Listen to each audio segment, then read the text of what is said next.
This is Ed Jovanovski, and you're listening to Missin Curfew. Fella. My man. Mondays roll on. Mondays. And so do the Florida Panthers. The Mondays. How much deep down do you wish you could just maybe jump in a time machine and be part of the Florida Panthers right now? Oh, the Cats, I know. What would, what would your off-ice be like right now? I watch these games. You think you play? I still think I'm playing. But you do, eh? Oh, yeah. I'm like, watching them, I'm like, where would I be on the ice?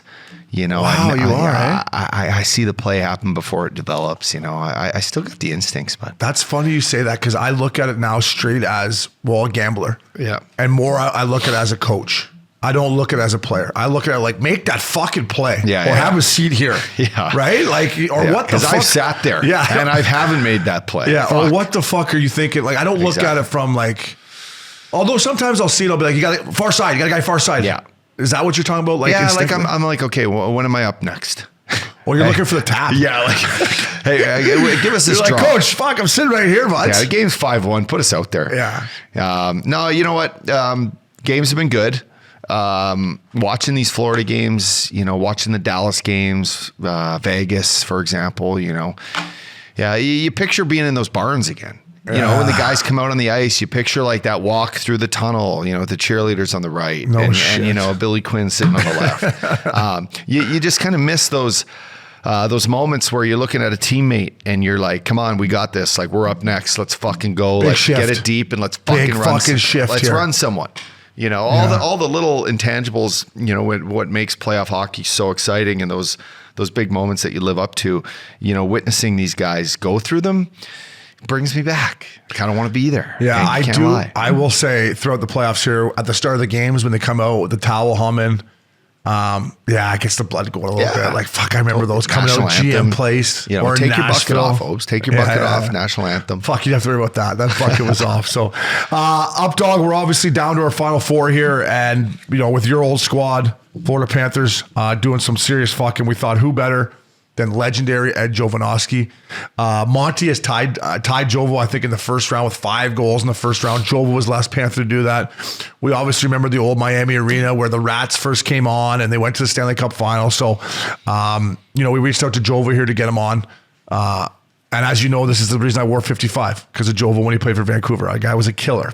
Fight, score, fuck. I did it all. I love Jovo. Jovo Cop, bud. Yeah. Jovo Cop. And I got to know him through you after my hockey career playing golf with him. And now he's doing great stuff for Florida. Comes on NHL with Cooley and me a lot of times. So I'm looking forward to talking to him here. Yeah, no, he's taking a break from his golf day. Yeah.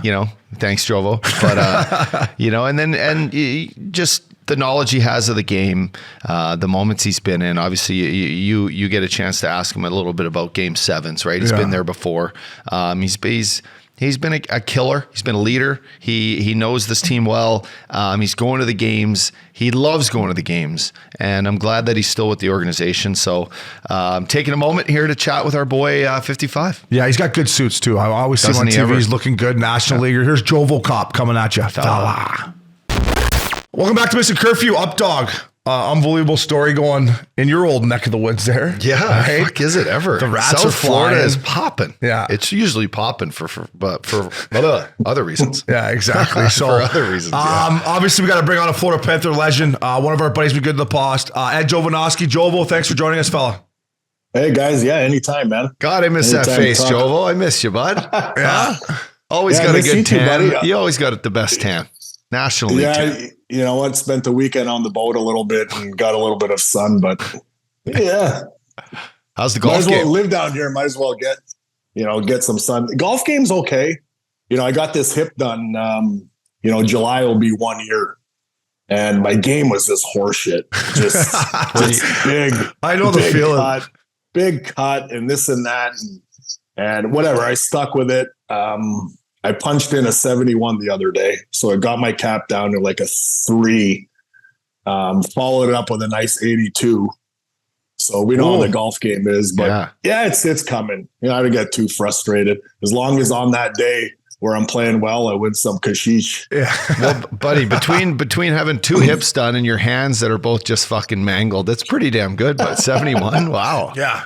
Yeah, I was rolling the rock that day, buddy. It's all about I've seen it before. putts. I've seen it before. It's been in my wallet. I get Hey, you. so we were lucky to play. We were lucky to play Adios at the All-Star weekend. We missed you because you were busy. But Updogg all he talked about was these showers at Adios. He's like, you got to have these showers. These glasses. The glasses are when you can just see right out of the driving range. Floor to ceiling glasses look right at the range. I'm thinking like, you could just shower on the driving range here and the boys are staring at your horn. I'm like, hey, boys, can you see through this glass? They're like, no, they can't see in here. I'm like, I'm sure I thought that he was just up here showing off the fucking rope that he's got here at Adios.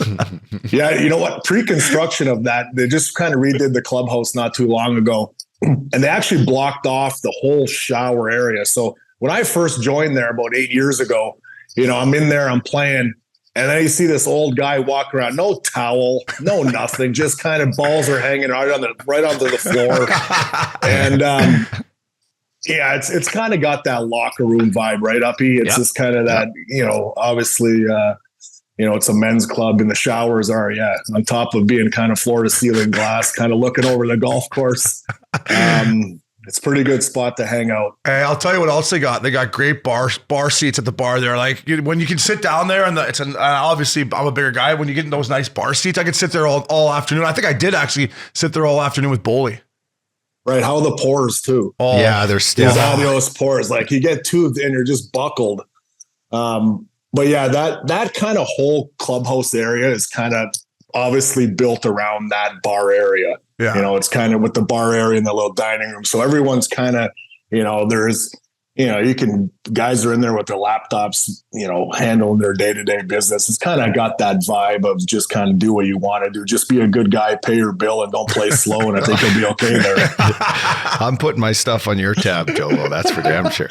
Awesome, Jovo. Well, listen, good things are going on in Florida. Obi and I have been, obviously, Obi's been on the Cats. I got to be honest. NHL Network, he's been pushing Jackie Redmond every week. Like, she owes him bottles of wine. Yeah, she does. He's been, but I mean, give us a firsthand look. What's it been like? The squad, first off, when did this begin? Like, when did their belief in this begin? Was it back when they got ripped by Paul Maurice, or was it Big Walt ripping them? What did you see from within? Yeah, I think it was a combination of both. That was kind of the tipping point, I think. I think the team was sputtering along, almost questioning kind of what their identity was. They're finding ways to trail in games. And like we saw historically with this team, always kind of found a way to get back into it. This year, they just couldn't figure it out. But, that game in Toronto when Maurice went nuclear on them on the bench and was just had enough. I mean, the turnovers in the neutral zone, just not playing the right way, and then followed up by Walt calling the group soft, I think had an impact on the group. But I think that's kind of when the turnaround was. And guys were healthy. They didn't really kind of put a full lineup on there until kind of January, February time. So you can see them rounding into form kind of at that time. And one of the things that the coach was preaching from the get-go is we basically need a game that's conducive for the playoffs. Well, shit, man, it wasn't working, and everybody was kind of up in arms. We're used to this team scoring 5-6 goals a night. They're not scoring. They're not defending well. And then all of a sudden, it just kind of turned it around and scratch and clawed and got themselves into the playoffs, obviously, with Alex Lyon coming in, putting a pretty good run in for them. And getting it in, we all know what can happen in the playoffs. I certainly, being down 3-1 was like, wow, what they just did was unbelievable against a very tough Boston team. And then kind of moving forward, hey, here we are today in the Eastern Conference Finals. So it's been a nice story for the group. I'm sure they're a confident group. And they work for it. Joe, I want to go back to the Game 7 in Boston because me and Uppy, after watching it as ex-players, we were shocked at how nervous Boston looked. And put yourself in that dressing room. We played in some big games. Like having home ice in a Game 7, shouldn't those guys come out a little bit more excited opposed to being nervous and not be able to make a pass? Well, you would think so. Yeah. But, you look at where Boston was throughout the year, obviously with their historic season. And now they find themselves in a Game 7. The pressure obviously lies on Boston to get the job done, and they were so close to doing so. But yeah, any little break, you can see them, towards the end there. Look at overtime, and you can actually fast forward even to the Toronto series. How good has Florida been in overtime? I mean, they almost carried the play. They're kind of going for it. Weren't sitting back. Weren't playing, afraid to lose mentality. They were kind of going for it, and sure enough, you find a way to kind of get that goal and get them over the hump. But they certainly work for it. They never stop believing in each other. And we know when you get in this position, you're down a game. We just got to worry about the next game, right? Yeah. And then you take care of business, you get to the next game. And that's where they found themselves to get into a huge Game 7 in Boston, basically to do the unthinkable. Well, one thing I noticed, Jovo, and you know this too, because you've had a Russian goalie for the better part of your career in Phoenix, a guy we both played with, Brizgalov. But tell me, like, from within and knowing these guys, just how confident they are when they play in front of this Babrovsky. You say that they're great in overtime, but it says something when you know your goalie's going to make these saves, right? And that you just need to focus on either not giving up crazy opportunities, but just going and playing your game still because you have that confidence back in net. What have you seen like this Babrovsky be like, and how has he been able to lift his, standard of play to be at the top of his game in the biggest moments? Well, I think him not being in that kind of mix when the team was scratching and clawing, as much as you be a good team guy, it's got to burn inside, right? You're paying this guy 10 bananas, as you would say, Obi, and he's watching, Alex Lyon, get the job done. And I'm sure he thought inside, if there's another opportunity that I'm going to get, he's going to go out there and play hard. Everything in front of the goaltending, I believe, is cleaned up. I think if you give the responsibility on the goaltender, make sure that you're stopping the puck and guys in front take care of the second and third opportunities, you'll give yourself a better chance on winning the hockey game. And I think that's what Florida's done in front of him. But ever since he's come in and that whole situation where Maurice said, listen, this is a pressure game, we're going to go to Bob for this game. And he's ran with it. He's been spectacular. His numbers are off the chart. And he's in that zone right now. He's almost like that old Vezina Bob where he's done in Columbus, where you see his kind of game. He's not letting any weak ones. He's giving the team an opportunity to win. And he's facing a boatload of shots. I think 50 or so shots that last game in Toronto. So I think this guy is dialed in right now. And the boys are just riding the wave. Jovo, when I hear about Babrovsky, and you would know this more because you're around the team more but his work ethic, like, is that the thing that Paul Maurice always knew? Listen, I got Lyon, but I know Bob's going to be working hard, and he does that. He has that background of Vezina, but was it his work ethic that knew that he would always be able to go back in there? I believe so. Listen, I'm not at practice all the time, but the guys, what I'm hearing is he's almost like a Yager type guy. Yeah. He's always kind of working on his craft, always looking to get better. Robbie Tallis, is working with him. And I think at that moment, you just try to keep a guy's spirit high, right? Because he is your horse and you want to go to him at a certain point. But I think his work ethic is second to none, to be honest, what I'm hearing. And, it's paying off for him because certainly as this team goes along, we all know in the playoffs, your goaltending needs to be at the top of the game. And for this group, certainly shit, man. What he's done in net, there are some of the saves at key situations against top players. Looking back to Game 5 in Boston.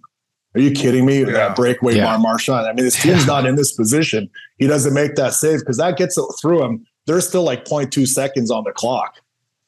So there's a lot of factors that go into what he's done to get this team to where they are right now, along with obviously a lot of solid play from the guys in front of him. Yeah, I think we can all agree on how that's how close it is to winning and losing, right? It's fucking. Well, look at the Toronto series, right? Yeah. Every game could have went either way. It was a closer series than 5 games. Yeah, and you look at Toronto with a couple goal lead in one of the games, kind of pissed that away. And then, you just find a way to get timely goals, and they found it. Jovo, when I started to believe, well, obviously it was a great comeback from Boston, but there was no letdown going into Game 1 against Toronto. That's when I was like, wow, I expected you've played in the Game 7, I'm sure you have. I never did, but there's got to be a little bit of a letdown, especially coming back from 3-1. And they went in there and set the tone in Game 1. Nick Cousins had a big goal. Matty played great.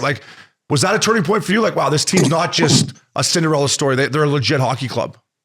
Yeah, and the quick turnaround. Yeah. I don't know what the day is, but they kind of got right back at it. So it goes two ways, right? You get emotional high and you kind of piss it away early because you're just coming off that huge win in Game 7. But you look at that Game 1, guys, they had 2 penalty kills early on in that game, and their PK has been dog meat, for for the playoffs. I think it's 65% right now.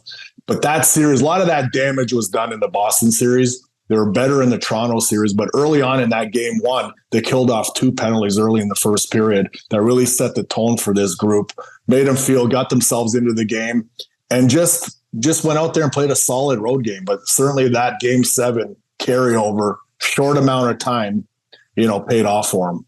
Jovo, 2 guys that, organically have gone through that system, both guys we played with, Aaron Ekblad and Barkov. To me, both guys have elevated their game. Ecky, I look back, Ecky's never really been healthy for a good playoff run. If so, maybe one of these, playoff opportunities he's had in his 8-year career.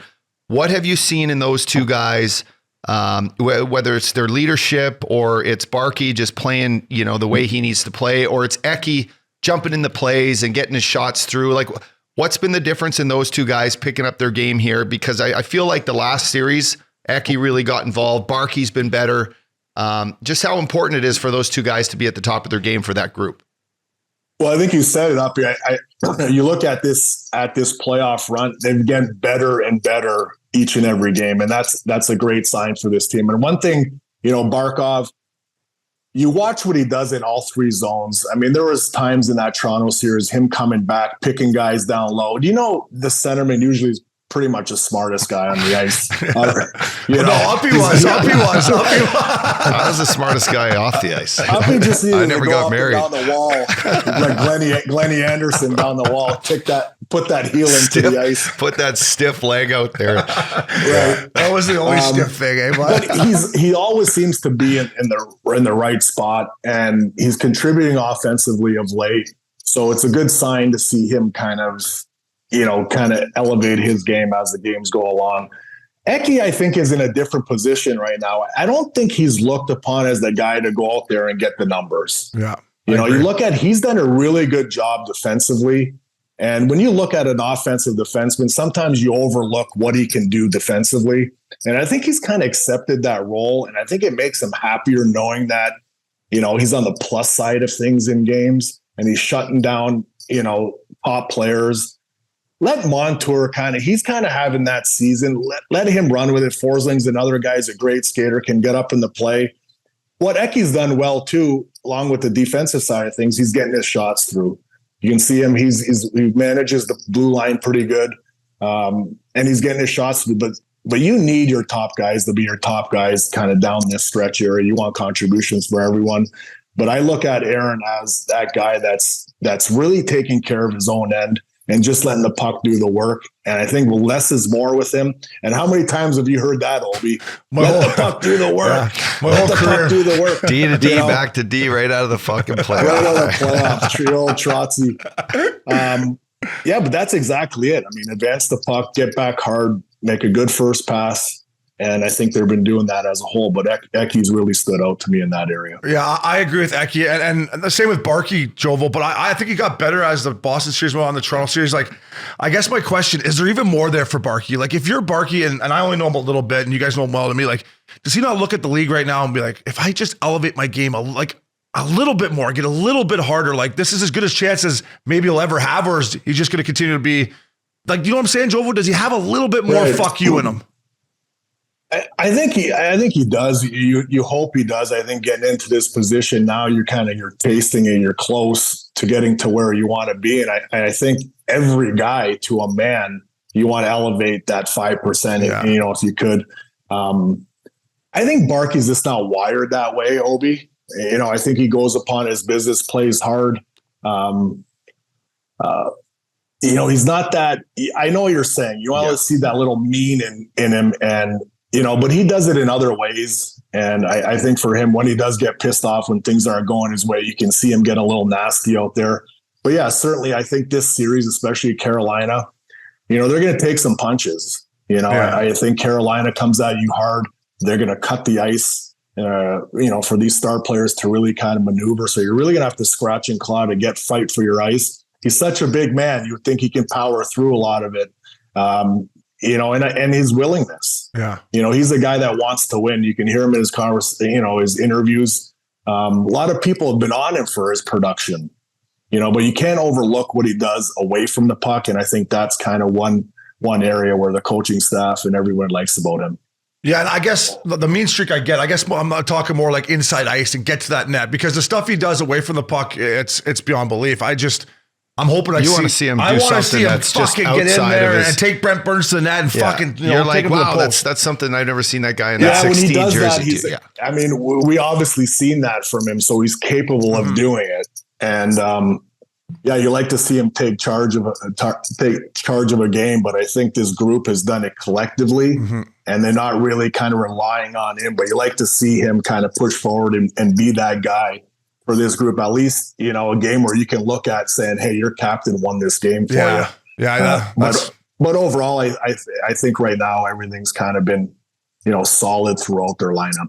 Yeah, and I love Barky, and the little time I got to spend with him, he's a great guy, and he does all the right things. I'm just pushing for him. And, when you talk about guys that take over games, Jovo, Sam Bennett, I mean, I love this kid last year when they picked him up. I didn't realize how important he was to the hockey club till he came back in game 2, I believe. But talk about a guy, if we were playing against him, you'd be going up to him, telling him to settle down. But he's been unbelievable, man.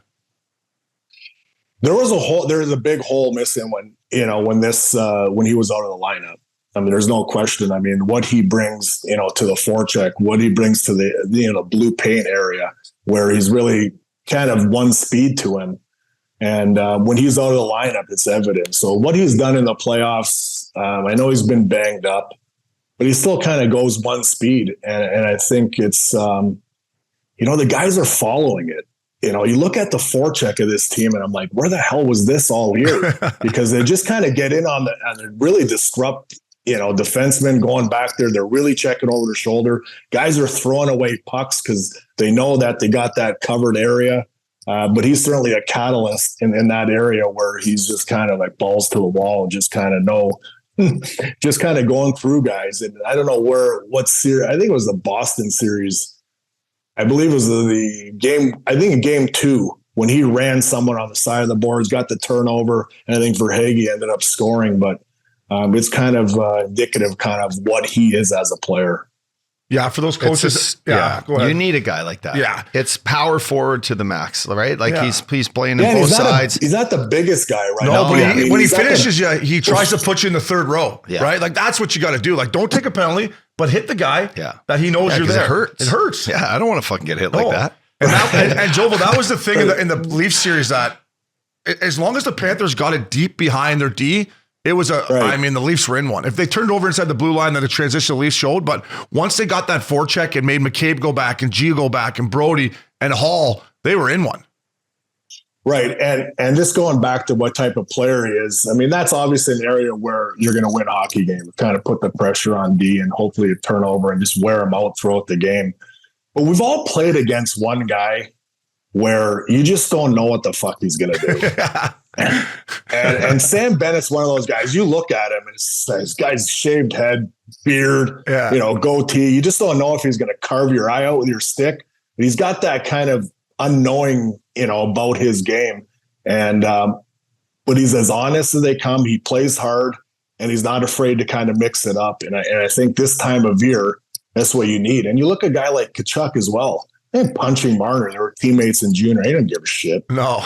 Just the way at the end of the game, we all know hockey players, the mutual respect that we all have for each other. We go for a beer in the offseason. I think when it comes down in a playoff series, you do whatever it takes to win. And the team is finding that kind of fine line and they're getting results from it. Yeah. Jovo, you talk about a little bit about respect right there. Do you feel like the Florida Panthers are finally getting respect? Like Vinnie Viola's owned this team now for 10 plus years, right? And some years it's been, let's be honest, it's been a little bit of a joke.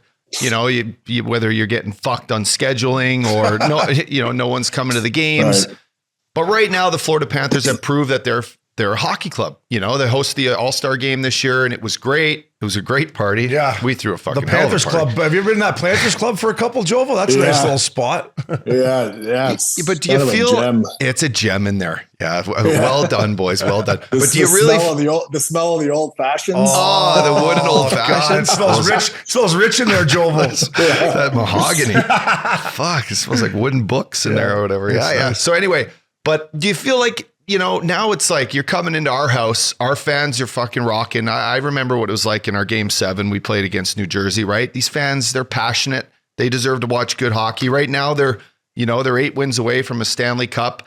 From the ownership all the way down, that's got to feel great. It's got to be the feeling they've been looking for so long. For sure. And you go into the ownership, I was only there a short time with Vinnie until they bought me out. Hey, a lot of good players get bought out, Jovo. Don't worry. A lot of good players get bought out, buddy. But no, solid ownership and happy for them. Yeah. Because you talk to the guys, anything that they need, they get as a group. So, I mean, from obviously the hotels to the meals in the locker room to the cooks in there, they're really giving them the best opportunity for their bodies and to go out there and perform. And it's been, like you said, some trying years. You look at the last 2 years has been a lot better, making the playoffs. Last year, obviously getting swept by Tampa, hopefully learning from that. This year, you see the inconsistency throughout the year, and now they're in, their Eastern Conference Final. So it's good on the organization. The fans are jacked. Obviously, we got the Miami Heat too that are in Eastern Conference Finals. The town is buzzing pretty good. Everyone's kind of looking forward to get this series started. But they worked for it. I think they were patient. You look what they've done. They didn't blow it up at the deadline. They felt that they had the right mix of players and they believed in them.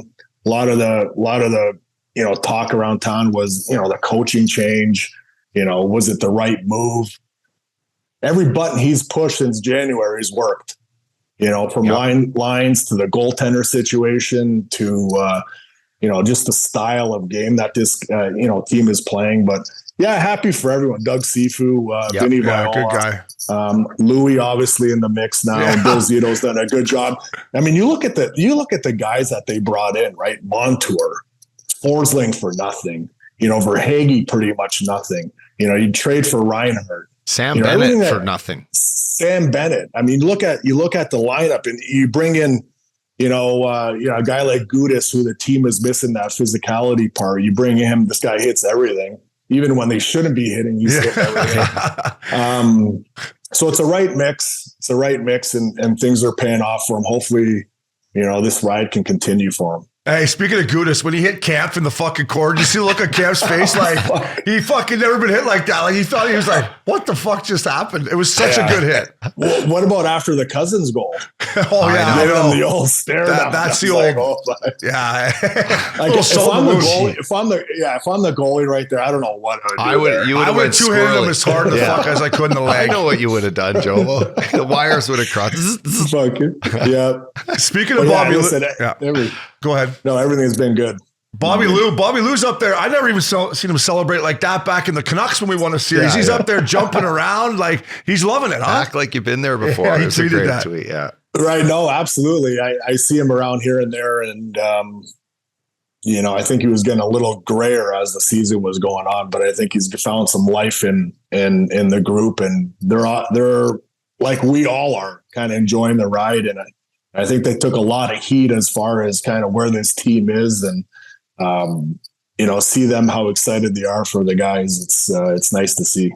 It's harder to watch though, and I'm going to use mine from a gambling perspective. I'm watching my money, Jovo, but like I get it. Like if you're a front office guy or a coach, I get it now because when you're playing those games, you're just playing, you don't know. But when you're watching, it's like this is more stressful than playing by far. Listen, I cover the team TV wise, and I'm not joking. I like you said, I'm more nervous. Like I just want them, the opportunity selfishly for me to continue going to games. Yeah. And just the work that these guys put in. A guy like Barkov and Eckblad, who's been here a long time, you want to see them kind of get to that next level and really enjoy that ride. But shit, man, watching these games, you're right. I think you get more nervous watching them than you're actually playing it, because you almost feel like you got control a little bit when you're playing. When you're not playing, it's out of your hands and you're just kind of watching what's going on and you're just cheering for them. But it's nerve-wracking, that's for sure. I want to ask you, you brought up Gudas, and another sneaky signing was Stahl they brought in, right? Like, Jovo, I asked you earlier in the year when you came on Cooley's show, I asked you, do they have enough speed on the back end? And you said, yeah, and these guys like Stahl and Gudas and Forsling, and you were right. But talk about bringing in Stahl on a one-year deal. That's big, and obviously playing with Montour now. Like, it makes me feel good that there's still that role for a big kind of stay-at-homer that can clear the front of the net. Yeah, and you need that, right? The experience as well. It's played over 1,000 games. I think it's been in these situations. It's been a nice fit with the cap era. You just can't all mix in your guys where you're making a boatload of money. I think you got to plug in guys, and I think Stahl has been, a great fit because he's a stay-at-home guy. You see what you get. He gets the puck. He moves mid. He's not a fancy guy. Clears the front of the net. Plays some hard minutes on the penalty kill, and playing with Montour just. Hey, listen, don't cross the red line. What? Monty, get the puck and go. And I think it's been a nice mix. And even Eric for that matter. I think you look at him kind of playing with a couple of guys, Dalpy and Colin White in that center position. We all know how deep you got to be in that center spot. I think they got 4 solid centermen. They're going to be well matched against Carolina in that area. But overall, everyone that's come in has kind of pitched into their areas, and everybody's doing their job, and it's working right now. Yeah, you bring up Monty, kid. I knew my career was over, but when I really knew it was over, when I saw him at the Ducks camp, I'm like, I'm done. It was him and Theodore. I'm like, that's it for me. I found a place in San Diego that day. But like, he paid his dues last year a little bit, right? Playing behind Weegsy and Eki and those guys, and was a good teammate. And then this year's really taken off, and I love that kid. And for me, how much he's playing on his toes. Like sometimes I'll still text him, Jovo, but hey, Monty, kid, stay underneath it. Don't get above it sometimes, but like just playing on his toes, and it's been unbelievable. No, it's, what he's done. And I think, I've said this. I mean, he's playing in that top 5, top 10 category as far as elite defenseman this year. I mean, he was phenomenal. The way how hard he gets back, to get the puck, his outlet passes are unbelievable. And his offensive instincts, in the offensive zone have been money this year. He's got a great shot. He gets the shot through. He's kind of done everything. Yeah. He's playing 25 or so minutes each and every night. And I think you heard the coach talk about him. He understands his game. And we know as defensemen, it takes a little bit longer sometimes to mature on the back end. Sometimes, you want to do a little bit too much. For him, I think he understands when he can skate the puck. When he sees that ice, he takes it. And when he moves the puck, he moves it. And we all know nowadays the 4th and 5th, guy on the attack is so imperative, in this game to kind of create offense. And he does it. He does it so good. And he got that opportunity. Eki was hurt. Really kind of needed to be that guy to kind of carry the load. And he never looked back. Yeah, no, I would agree. Did you go to, this is off topic, That's but right. it was on my head. Did you go to F1? Because fuck, I seen some videos and it looked insane. Did you make it down to Miami for that F1 race or no? I was supposed to go. I was actually in the Keys. I was coming back because we actually played that night. So I was coming back from the Keys. It was going to be Formula One and then right to the game. I had to kind of mix. I had the Knicks one, but I went last year. It's a gong show. Pretty much is. It's a good time. You guys, if you get a chance ever to go to one. I remember right in Vancouver, I actually started the race. Oh, nice. Whatever those guys are called. I don't remember much other, the race. I know it was with Bertuzzi, and we were probably up to no good. But it's a pretty good event here in Miami. It's taken off. It's crazy. Yeah, they're bringing one here to Vegas in the fall. So a couple of our boys are fucking locked and loaded. The prices, I guess, are like the prices in Vegas for that. It's insane. Like even some of the heavy hitters are like, what the fuck's going on? Can Vegas get any more expensive than when? Well, they're bringing a baseball team there too. The A's are moving there too for $1.3 billion stadium. Yeah, right. Nothing's more expensive than the back room at the Rhino, though. I don't give a fuck what they're saying.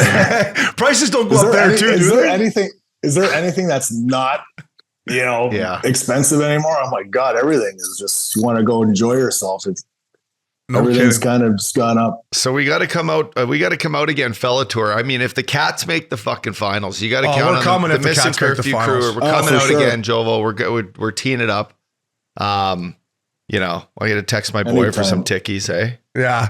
Jovo, I wanted to ask you, I got one more thing about a guy that I love, Sylvain Lafave. He was my D coach in Colorado. I had a great 1 year deal or 1 year with him, and then he left me to go coach the Hamilton Bulldogs. Sly, I still don't forgive you, but how great is he? Like, he's such a good defensive coach, guy who played. Have you got to interact with him at all?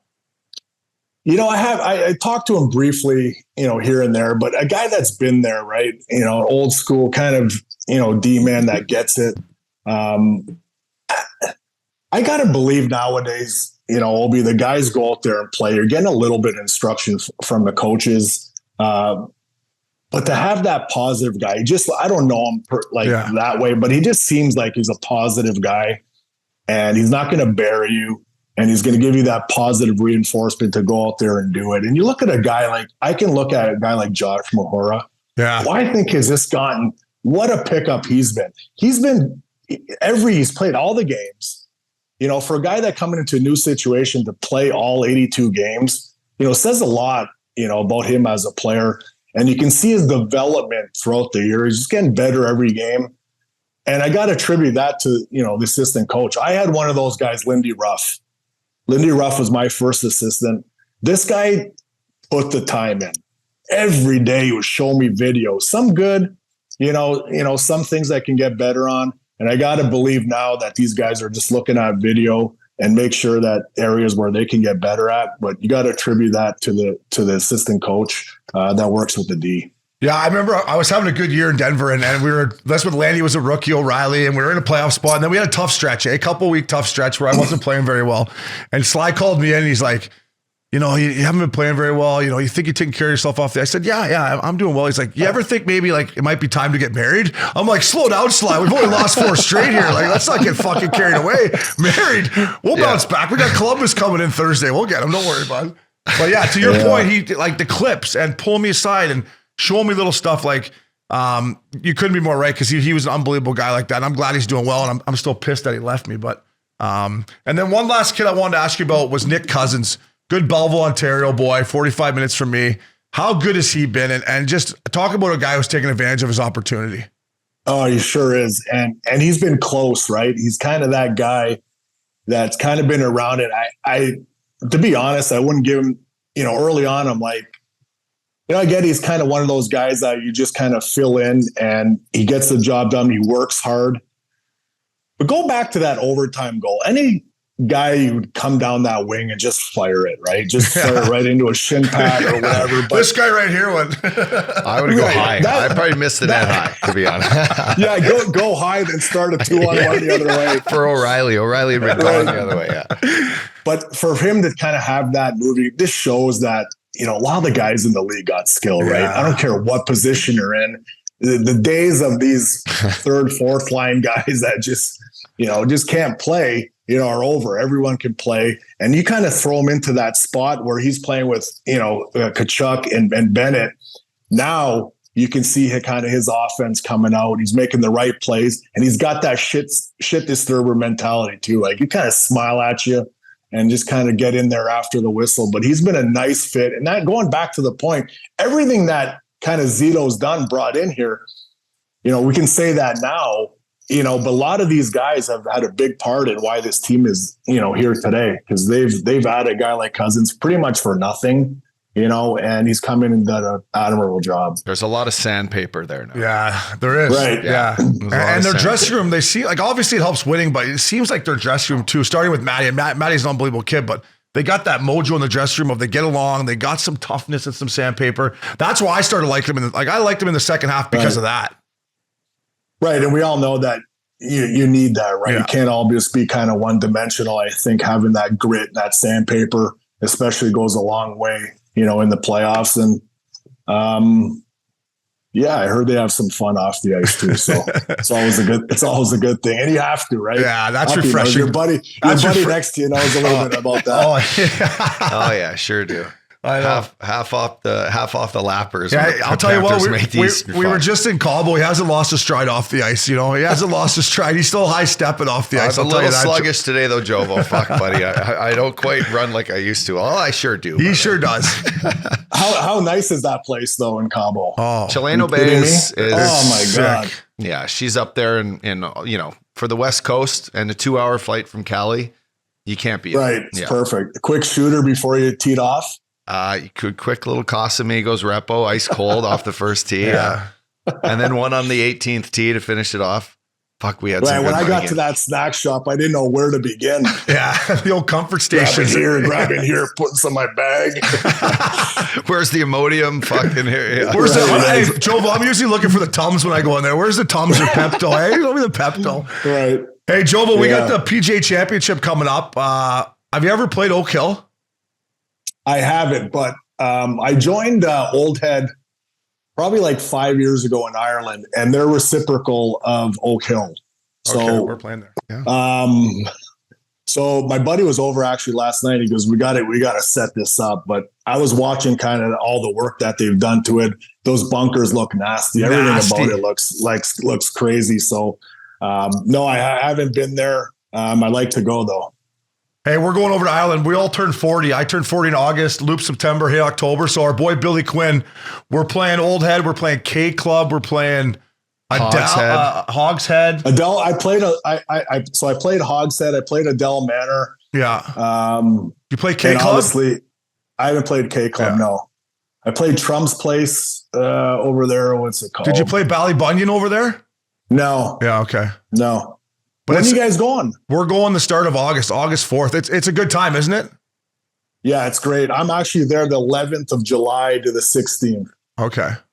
Just in case anyone wants to rob my house at that time. We can edit that out if you want. We can edit that how many members? How many memberships does Ed Jovanovski have now? What are you working with here? You got one at Royal Palm still. You got. No, just 3, Okay. 4 maybe. All right. Hey, how many times a week do you like to tee it up? I'm a Wednesday, Friday guy. I might mix in the odd Sunday. How many times do you like to get out there? Twice? Yeah, a couple days a week. You know, I think it's good enough for me right now. The old body can handle. It all depends if I'm working on credit or not. Yeah, for sure. Yeah. How's Cole's game? Does Cole play golf? He hasn't figured it out yet. Yeah, I told him, I said, listen, son, you learn golf. We go on some sick trips. Yeah. You know, kind of like you didn't figure out hockey till you were fucking 14 anyway. Thank God he did. Imagine you would have picked up earlier. He would have been more of a killer. He would have been more of a killer out there. He's 16 now. He's into other shit. Yeah, I'm sure. Yeah, but speaking about country, like think about the connections like that we've made from golf, right? Obviously it helped being national leaguers, but how many good people and sick trips, like you said, have you like? I got 2 young nephews, and I'm going to put golf clubs in their hand eventually and try to tell them, like, fellas, this will open up doors for you and meet so many cool people.